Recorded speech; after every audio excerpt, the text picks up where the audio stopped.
Good afternoon. Welcome to the Thurston County Board of County Commissioners monthly meeting with our appointed directors. It is 12:02 p.m. My name is Ty Menser, Chair of the Board. I see Commissioner and Vice Chair Gary Edwards, Commissioner Carolina Mejia, County Manager Ramiro Chavez, Assistant County Manager Robin Campbell, and we will go around to our different directors for reports. But I see Kurt Harden, Emergency Services, Marianne Clear, Pretrial Services, Maria Ponte, Human Resources, Patrick O'Connor, Public Defense, and Josh Cummings, upper wall, upper corner of his. Jennifer Walker had a medical appointment, so she will not be joining us today. Okay, very good. So I'm assuming, Ramiro, I don't have the agenda in front of me. I'm assuming it's our typical open forum, or is there something specific? No specific items. It's just open forum, commissioners. Okay. Very good. And then, so I'll just go around, I guess, and have folks report on what they're up to. I like to throw an icebreaker out there. So how about when it's your turn, tell us something, some type of pandemic purchase, maybe something you wouldn't have ordinarily purchased, or something you're really excited about that you purchased, or something unusual. Seems like people's spending patterns changed quite a bit during this pandemic. So Josh is last to the table, so maybe we'll make him first. A pandemic purchase, Josh, and then tell us what's going on in your department. Pandemic purchase, a house. Whoa. We were in an open format house in Tumwater that we could not do a conference call on at the same time, my wife and I. And it just so happened that a friend of ours was selling their 1950s house back in the neighborhood that we love in Olympia. And so we bought it. It was crazy. And we moved in April after the shutdown, like right when the transactions were being closed. Yeah, it was nuts. So yeah, a house. That was our pandemic purchase. So Josh, can I ask a question? No. Okay. Did that qualify for COVID relief funding? No, definitely not. No, but it definitely was a relief to be out of the open format house. I learned a lot about my wife's job, which was great. Interesting. And then in terms of what's happening in our department, we're moving along pretty quickly. We had a slew of permits come in as the state legislature updated the building and energy codes. And so we had a lot of people trying to meet that deadline about 2 months ago now. And now we're working on all those projects that came through. So, we've got this kind of wave thing that usually happens where things slow down during the fall and winter, and we're able to catch back up a little bit. But as we all know, things kept going hard throughout the pandemic, and then we had a big push in the end of January, and then we're about to hit the building season coming up as the weather gets nice. So we haven't really had that opportunity, that downturn, to really look at the projects in review. It's just been coming fast and furious, which is a good thing. It demonstrates for our economy that things are moving, and that people are hopefully being employed in the construction industry. So I'm not complaining. I'm just saying that it's moving fast, and our people are working to keep on top of it. And then in terms of the long-range planning stuff, the commissioners are aware of the great actions that you've taken in the past couple of weeks in terms of completing many items and moving the process forward. We have the HCP continues to move forward with the DEIS, the Draft Environmental Impact Statement, and we'll be engaging with the U.S. Fish and Wildlife Service, as well as CNLM, the Center for Natural Lands Management, in the next couple of weeks to make sure that we've got all of our ducks in a row for the HCP, which will lead to the incidental take permit. And then internally, our long-range planning group, where Jennifer Davis is working with Brett Burris in our current planning group, to make sure that when 2022 hits, we've got all of the codes and ordinances in place to start giving those permits.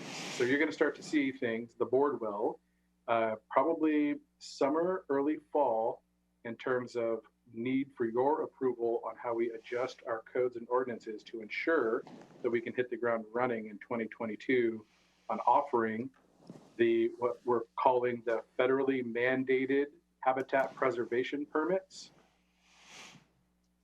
There you go. Questions for Josh? Yes. I suspected as much. Go ahead, Commissioner.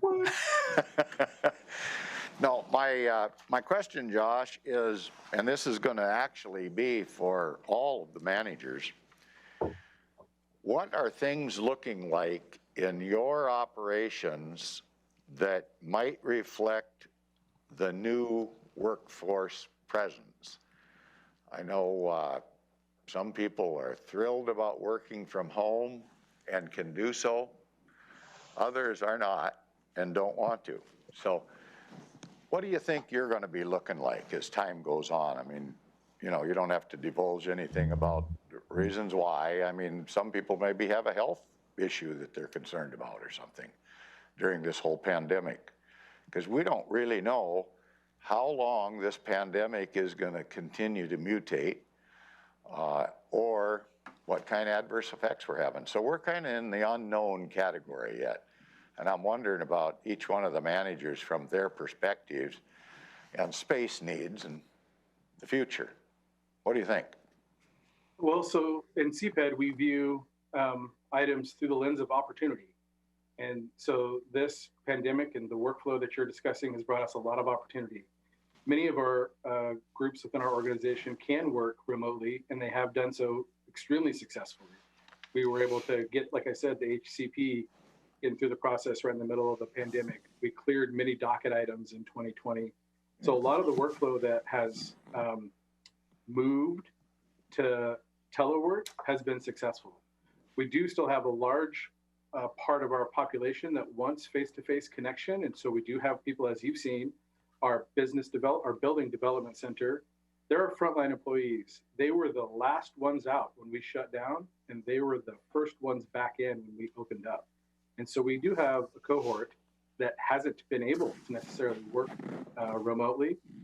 So we've got kind of a hybrid approach, but our mission is to take this on as an opportunity and to serve our employees and the citizens. And thus far, we're doing a pretty good job from my perspective. Okay, but what are you thinking? I mean, are you getting by with, do you have adequate space? Do you still need more space?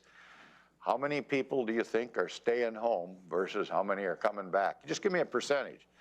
I don't know, 10% are gonna stay and wanna work from home? Because I don't even know what the rules are as far as being an employer, what we can require or can't require. I don't know the answers to those yet. I'm just trying to get a sense about how many people are wanting to continue working from home. You know, give me a very rough percentage.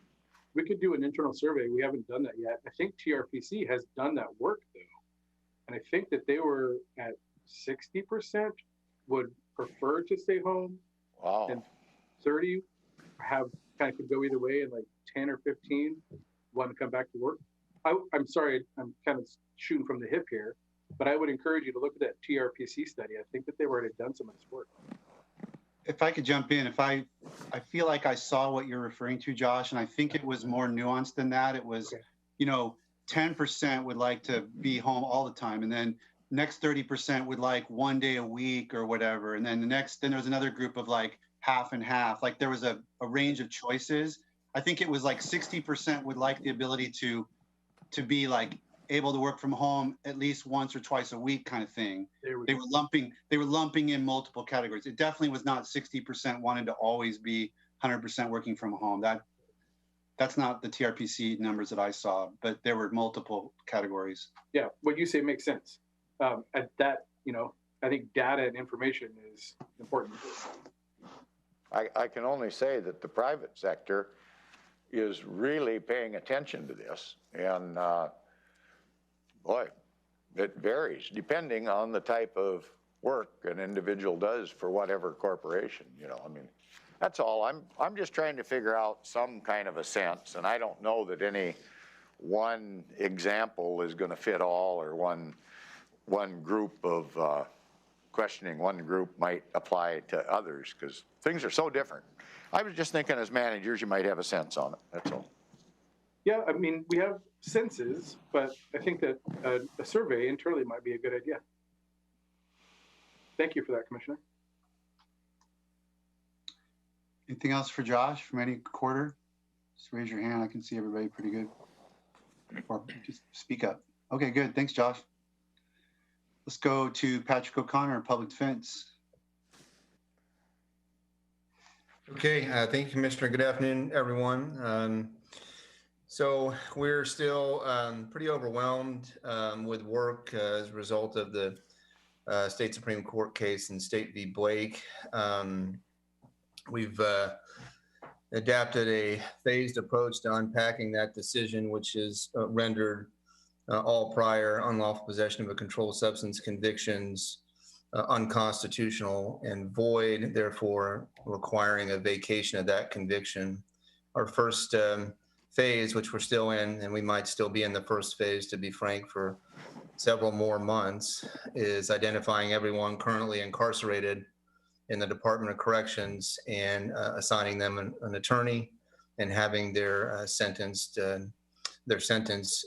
adjusted given the decision. It's quite overwhelming, and I'd be honest, it sort of came at a time where we were already pretty stretched thin due to COVID and the pandemic and the suspension of jury trials. So my felony attorneys are already averaging between 60 and 80 open active clients. So I really don't have the space to adjust to Blake. So I'm taking on some of the work, as well as one of our managers and our new hires, as I mentioned yesterday. But it's pretty all-consuming right now, I think, for all the justice stakeholders. So that's keeping us busy and will continue to keep us busy for quite some time. We have been engaging the public and serving as a point of contact for organizations and other members of our public to reach out to us to get on one of our master lists to have that prior conviction vacated so they can move on with their lives. We're taking that information down and set up an opportunity to work with one of our civil legal aid services here in Thurston County to try to help us help these individuals in our community get those convictions vacated, because we really, it's technically outside the scope of our work, but B, we just don't have the people power to respond. So, but we're happy to assist. But again, we'll continue to deal with this workload as well as the pandemic workload of active cases throughout this year. That's been pretty all-consuming, to be honest with you, for our office for the past month. One thing that I'm really excited about is I think by the end of next week, I think we'll have about 99% of all staff fully vaccinated. Well, I should say fully vaccinated within the next couple of weeks of that, because after the second shot, of course, it takes another 2 weeks to be technically fully vaccinated. So we're really excited about that. I think, Commissioner Edwards, to your question, I think that goes hand in hand with how we're going to start to transition back to more in-person office hours. I've talked with my management team about that. I have a vision of what that could look like when we're still sort of unpacking that, and certainly would need some guidance on when that would be safe to start to increase our in-office numbers. We've obviously, due to the nature of our work and the business that we do, we've been present throughout the pandemic in the jail and courtrooms with clients, and that's just the nature of our work. So if I had to put a percentage on how many staff would probably continue to exclusively work remotely, it'd probably be 5% or less. But again, that's job specific and business operation specific. The overwhelming majority of our staff will continue to need to come into work in person. But I will say, I think staff's appreciation and adaptiveness throughout the pandemic to work in a teleworking environment. I think there's overwhelming support that there's a continuation of that in some form. Maybe it's 1 day a week or half a day. It seems to have a lot of employee satisfaction. And just going through a recruitment period, I can tell you, it's pretty attractive to new hires that we're obviously operating in a teleworking environment currently, but I've given my staff, it's something I'm going to support in the future. It probably will take a different might look differently and the hours may be different, but I see it as an incredibly valuable opportunity.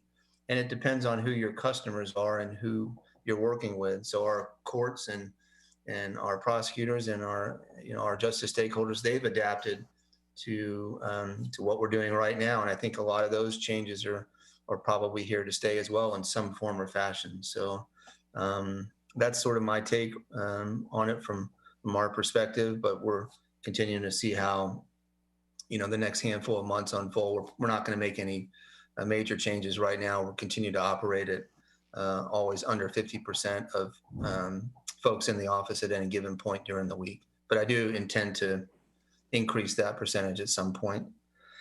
We've had some turnover in our office. I know I mentioned this earlier that Larry Jefferson, one of our senior attorneys, was just named by the state Supreme Court to be the director of Office of Public Defense. So really thrilled with that. Very happy for him. Couldn't be more deserving.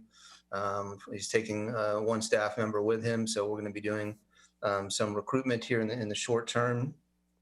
But it's a great opportunity for him, and we're thrilled. It's as I told staff, it's reflective of what kind of department we are, that we have great staff and great folks, and they're going to go on to do other great things, and we should be proud of that, and I'm proud of him.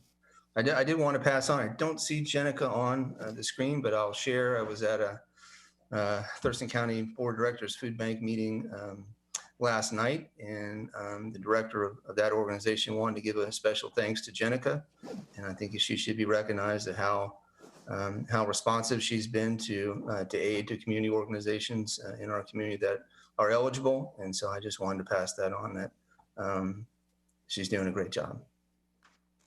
Say, one other thing, Patrick. When you mentioned the Blake case and the possession issue, don't you also have to be concerned about, I don't know, they used to call it the fruit of the poison tree or something like that, where a simple possession case led to another issue? Is that kind of where you're digging into some of those too? So it is more than just mere possession, I think, that you're dealing with, isn't it? Commissioner, it's much more. Yeah, it's so layered. That's an issue that we have looked at, but we are, again, prioritizing as best we can to get those individuals that we know are convicted of that crime released. As you mentioned, other evidence is a result of that search initially. We're just not there yet. We're still looking at other charges like bail jumping. So if you miss court on an unlawful possession of a controlled substance, that needs to be vacated as well. So it's so deep and wide that we're trying to stay as focused on as we can right now and deal with those immediate issues. But you mentioned another issue that we've discussed and we'll be developing as well. Okay, thank you. Yeah. Thank you, War on Drugs, for helping us. Okay, Pat, you didn't give us a pandemic purchase. Oh, that's right. I forgot. We bought a house too. So, yeah, that was, I was thinking I got some headphones and then I remembered, we also bought a house. Yeah, so quick story. One of my wife's best friends sent her a text in August, no plans to move. She came and took a look and said, "You got to see this." And I don't know, 4 weeks later, here we are. So yeah, we did the same thing as Josh. We didn't move very far, so I was able to move us by myself, which was super fun. I fixed my back fence. I thought I was doing pretty good, but you guys went whole hog. Okay, Maria's up next. Good afternoon, everyone. I'll start with the question from Commissioner Edwards about teleworking and how it's worked for the HR department. It really went well. Fortunately, we had multiple years where we worked on our COOP plan should, we were mostly preparing for, let's say, an earthquake and how do we run payroll and how do we recruit employees during this emergency. So I think we were well suited to actually implement the plan. The majority of employees do report into the office. Very limited employees that didn't come in at all. But now everybody is rotating through. We're maintaining that physical distancing, and so we have people sign in and let us know when they're coming into the office.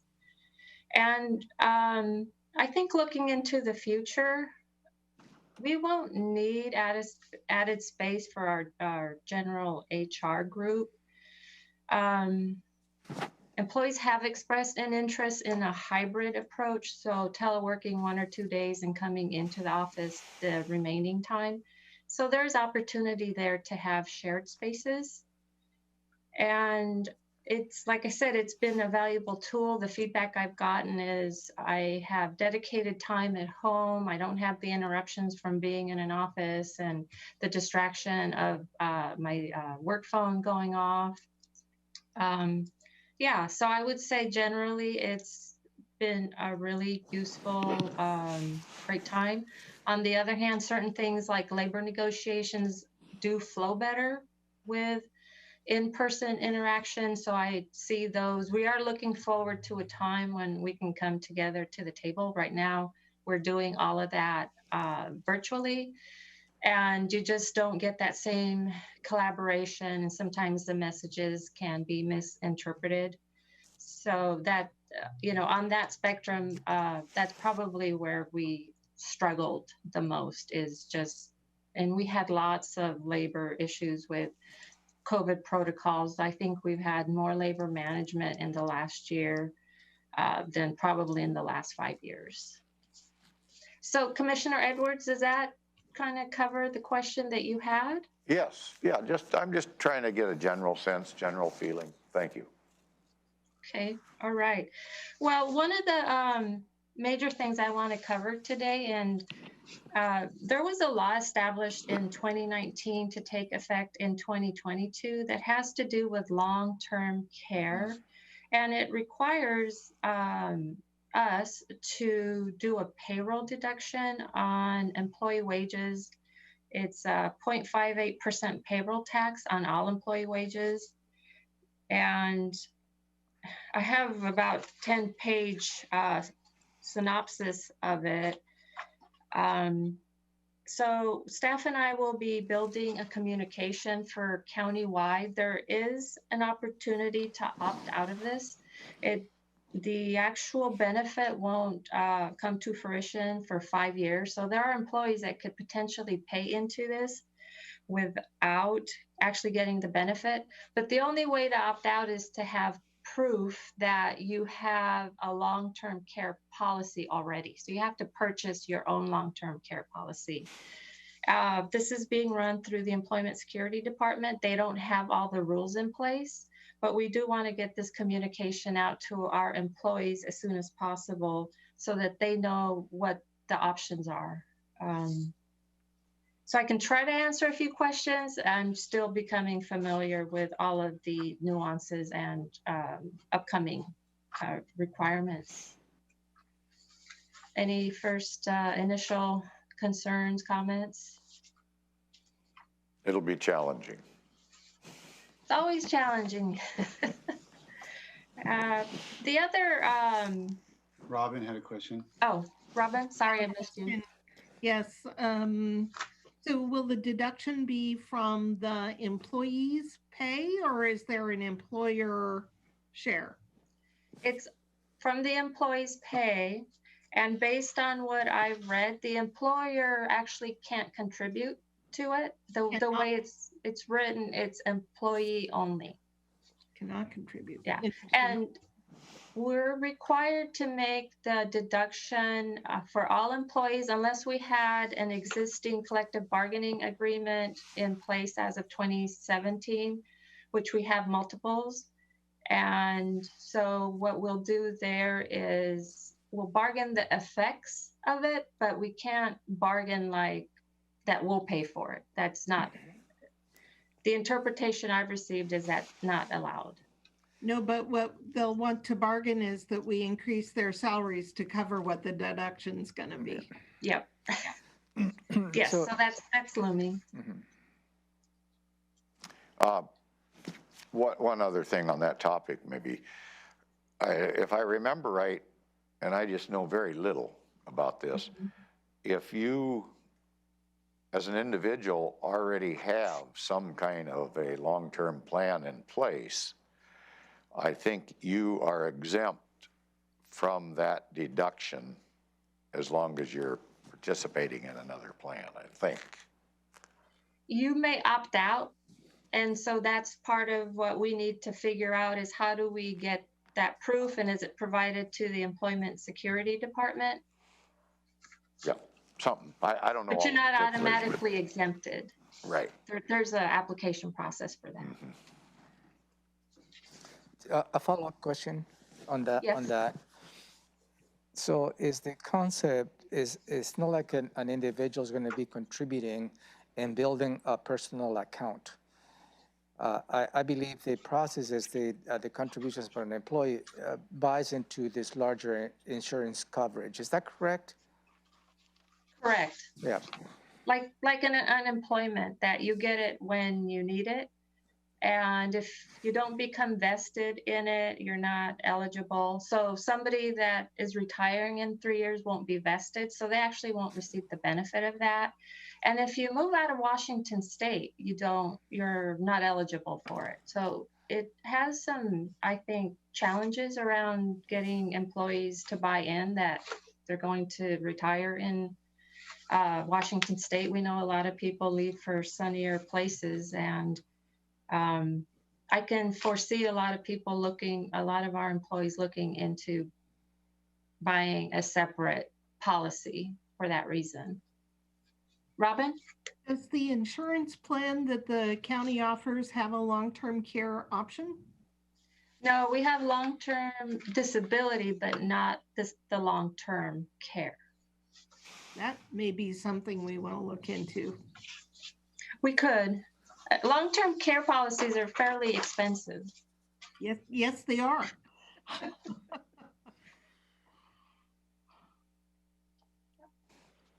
Any other questions? Like I said, I'm just wrapping my head around this, and we'll craft something for countywide distribution, but I did want to give you all a heads up.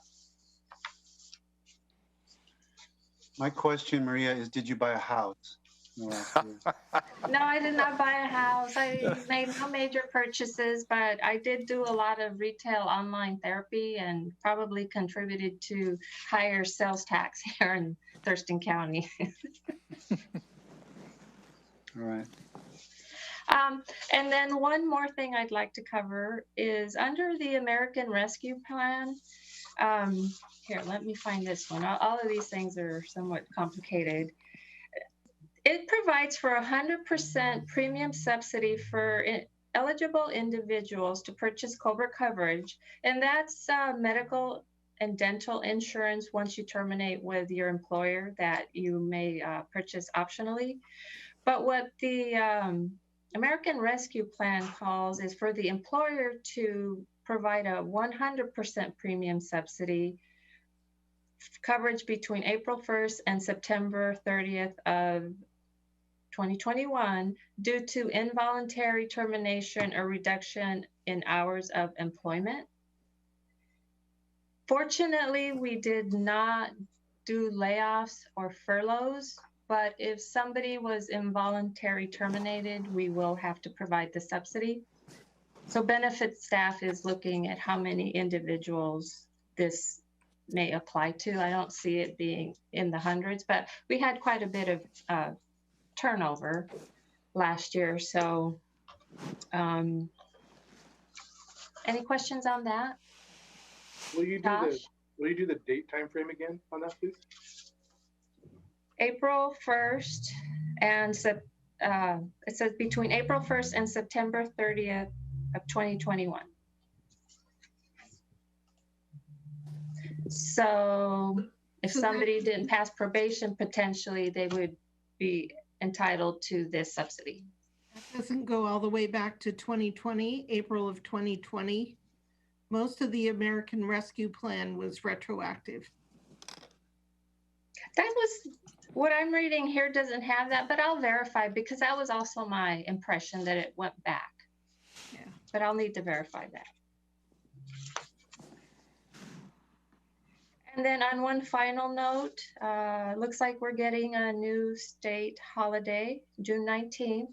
I think that's awaiting governor's signature. And once that happens, I will work to bring that before the board for adopting into our paid holidays.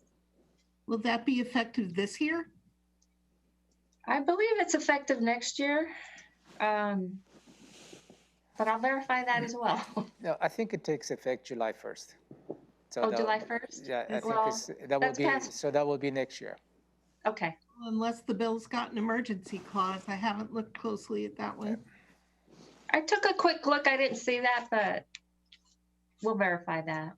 Great. Is there any talk of unfunded mandate costs that go along with that? I'm not sure how to respond to that. I haven't heard that there's funding that comes to cover the paid holiday. We never get funding for paid holidays.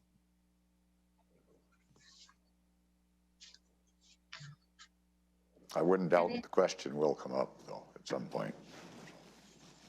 We can bring it up at WASAC, Commissioner. Yes, I think Ty is on that committee, so. Yeah.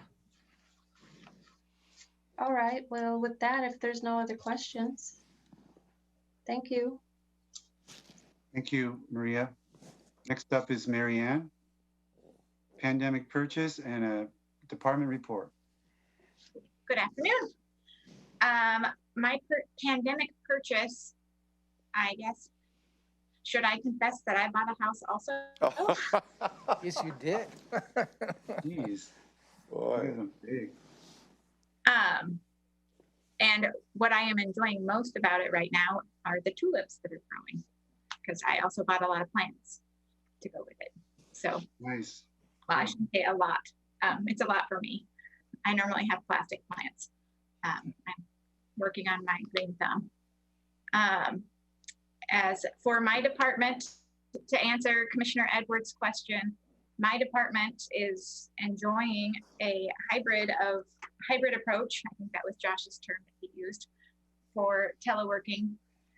Our clients that we have and our partners in the criminal justice system, we have business operations with court and needing to be available during the court hours and our clients. So we are here, but we are mixing it up and having people here, they're here off and on and cycling through when they're here.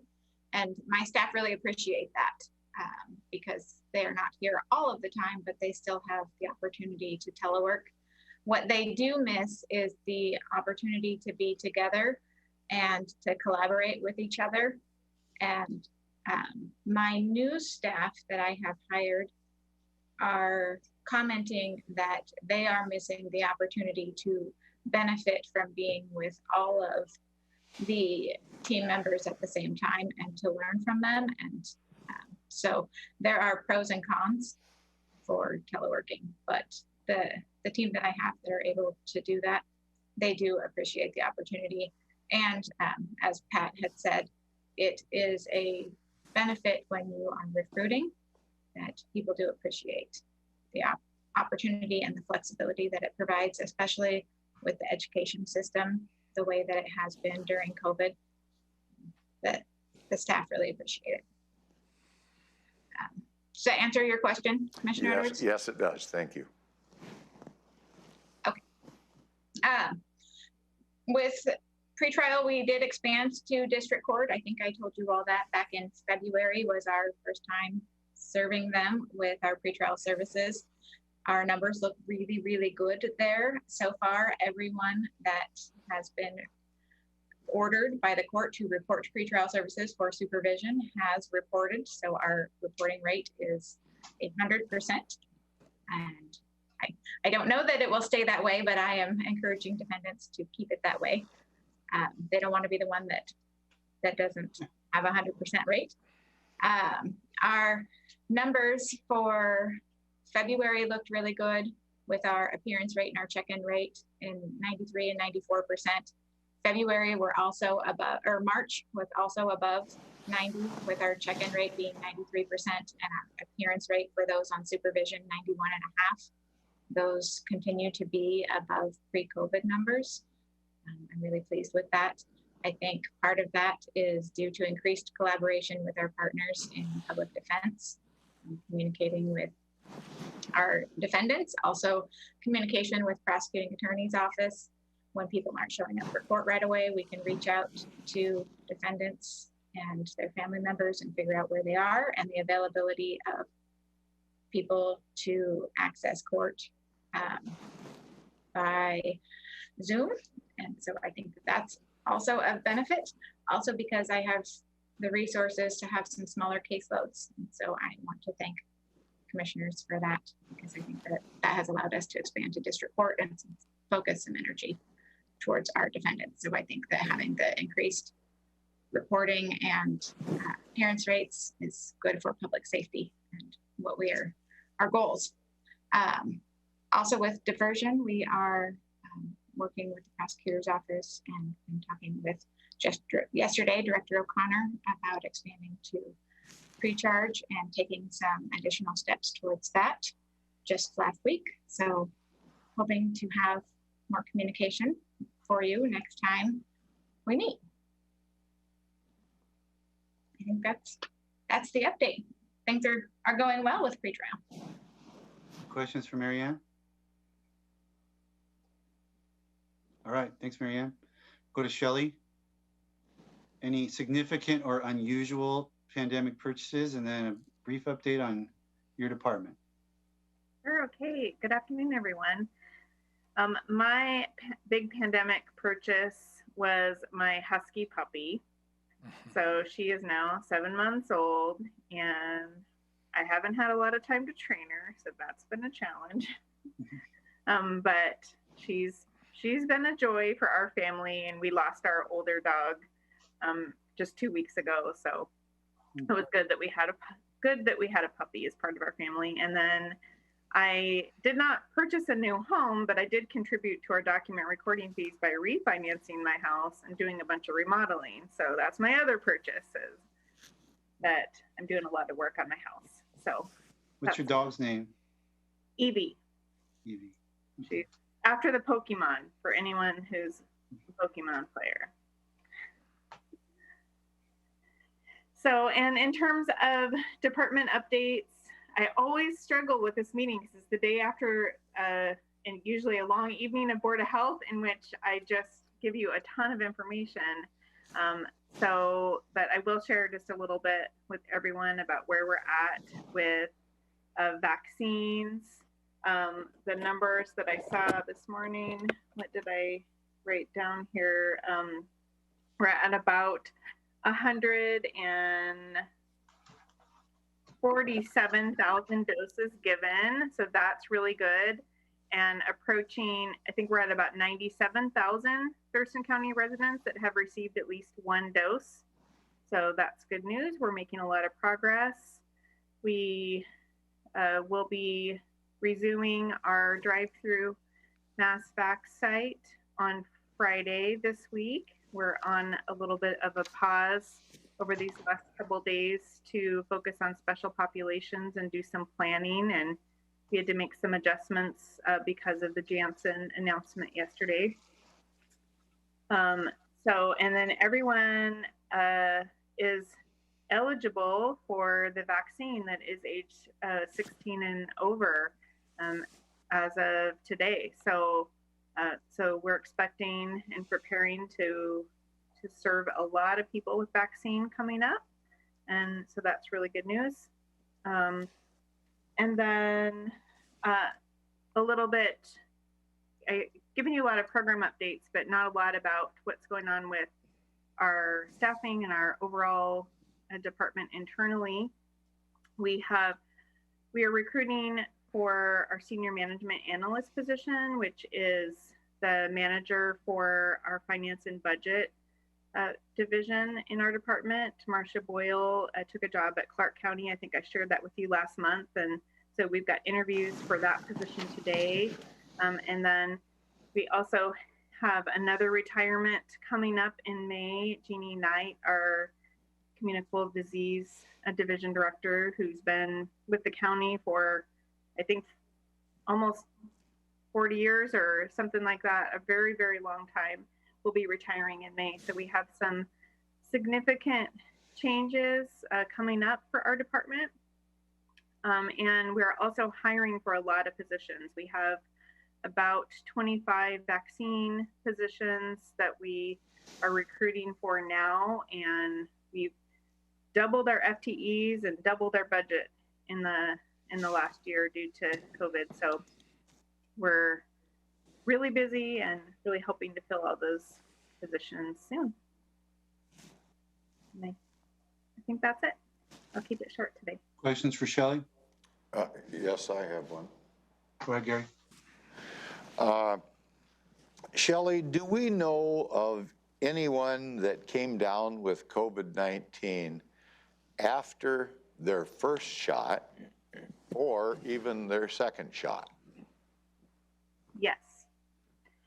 Yes, we have had what we call breakthrough cases here in Thurston County, where people have already been vaccinated and then end up contracting COVID. So we're tracking that. The state is tracking all of that and gathering research and information about it. Will that eventually, at some point, will be dispensed to the masses, if you will? But I guess my concern is once we get several million people vaccinated, it'd be nice to know, kind of like this Johnson & Johnson thing is kind of 1 in a million now. If you're a young woman, you might face a possibility or something. So I'm just trying to come up with a comparison if there was a problem there. Thank you. Yes. Well, a report, we expect the state is going to be getting a report out. I think it's in the next week or so. That's what we heard on our last call. So it's not an enormous amount of cases in Washington, but it is something that we're keeping an eye on and not sure why yet. Okay, thank you. Okay, Dennis, you're up. Hello, everyone. Sorry for being late. I think I caught the 2 questions. Pandemic purchase.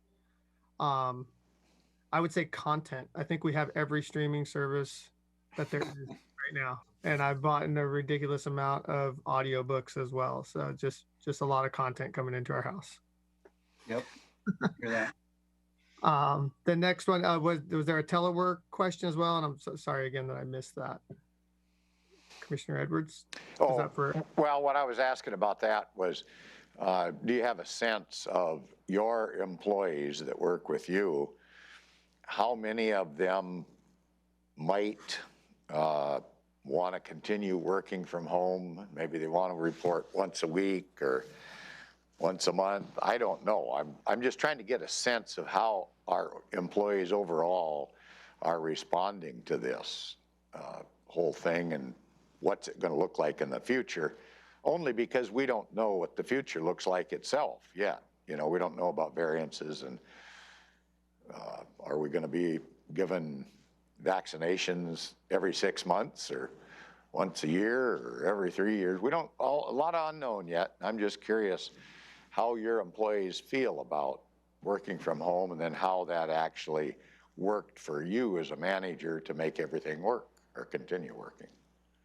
Sure. So yeah, we've had a hybrid approach too. We do have one team, our desktop support. They've all been on site the whole time that the court's operational, because they're the hand of IT. But the rest of the teams have been somewhat hybrid, and I mean, in technology, it's been pretty highly welcomed. I think everybody enjoys the hybrid approach. Introverts and technologists seem to go hand in hand, so a lot of folks don't mind just being away and putting their head down and getting their work done. But I do think, as mentioned before, there is a collaboration that I don't know if we've felt the impact fully from an organizational perspective that we're missing with that face-to-face interaction. Even though, I mean, all of my teams have virtual meetings at least twice a week, just trying to make sure we're keeping lines of communication open. But that water cooler talk isn't always just gossip. Sometimes you end up having some very good conversations during that time. So I think that's missing. Okay, thank you. No problem.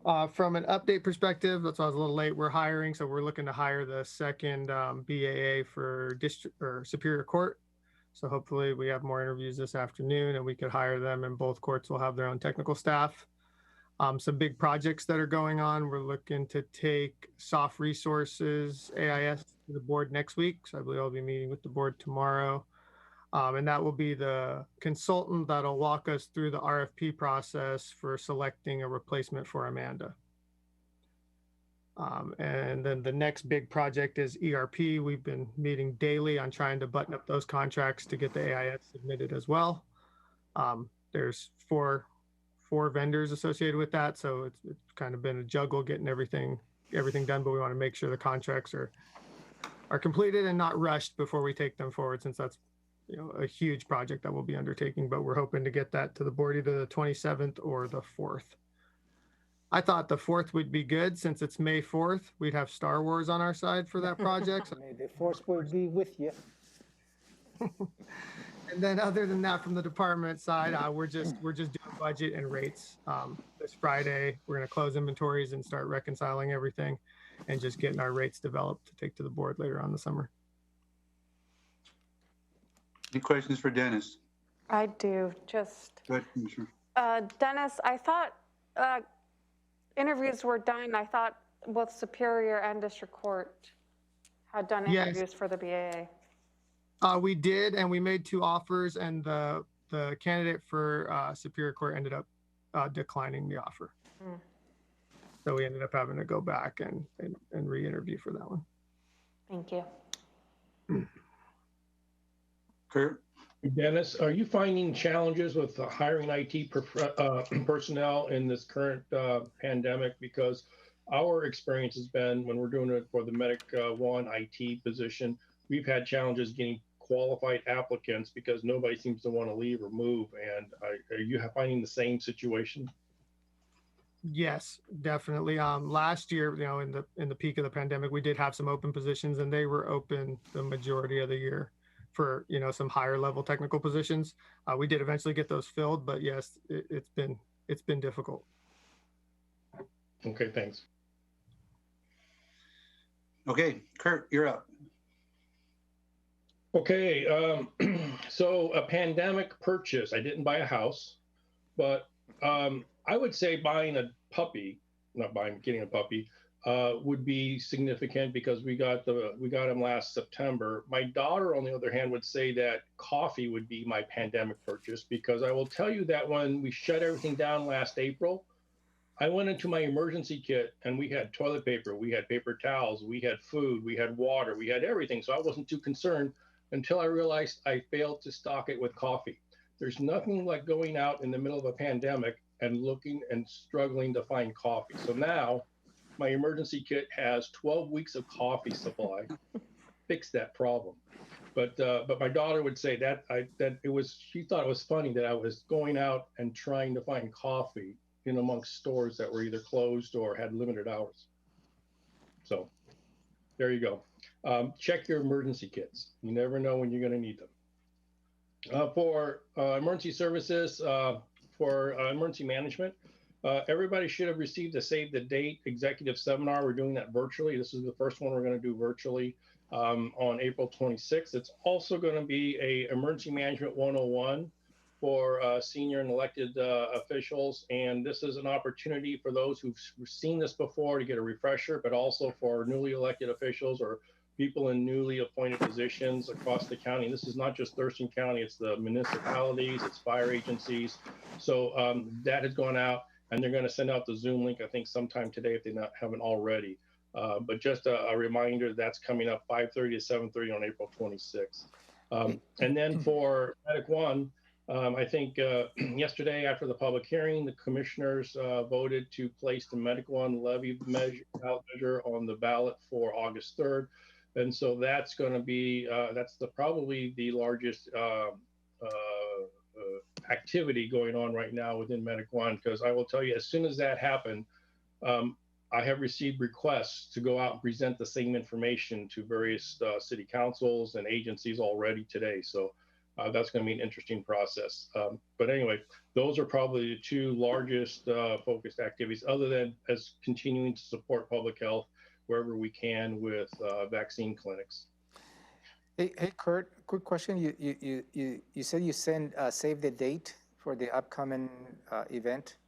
Yes, it went out in March 25th or 26th. It was a save the date email that went out. For April 26th, you said, or? Yes, for April 26th. And they're going to send out the Zoom link today, or it may already have gone out. It came as an email, not an appointment. Oh, okay. So because we don't have it on the master calendar. Well, it should. The Zoom link will come out as an appointment calendar. Got it. Thank you. Anything else for Kurt? I have one question for Kurt. Yep. Kurt, Yes, during our hearing last night, an individual, I don't know, alleged that there was some confusing fluctuation of numbers or something like that. I don't even know what to say about it. It confused me when he got done explaining it. So I just don't want the public to ever be confused when we're approaching them with something like this. So did that make sense to you, or is there some simpleton way you can explain it to me or something?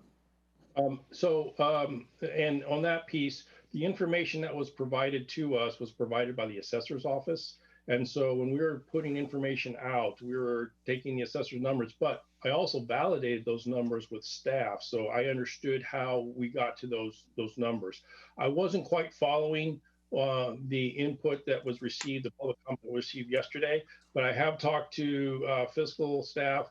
I was going to also take an opportunity to try to catch up with Robin this week to see if there was something I missed, but I was not clear on the feedback that was provided during the public hearing. But I do feel fairly confident that the numbers the assessor gave us were accurate, and I'm always willing to take a look at things. And if for some reason there is an error, I'll be willing to stand up, admit that, and change the presentation. But so far, I've talked to a number of people on the fiscal side, and we're trying to follow what the comment was. So, and I was going to talk with Robin a little bit later this week, if possible, to see if there's something I missed as well. Okay, I mean, it's my concern that we kind of nip it in the bud, so to speak, if it is erroneous information, because, we don't want that information getting out confusing people. That's all. Thank you. The assessor, I met with the assessor on this. The assessor's information was exactly intended to nip in the bud any concern about inaccuracy. The reality of this, we learned from the courthouse, is there really isn't any simpleton way, as you put it, to explain this. If you come at it from one way, it looks like you're skewing it one way, and if you come at it from the other way, it looks like you're skewing it's the nature of the levy and how it's structured. The assessor's information was designed to be 100% accurate.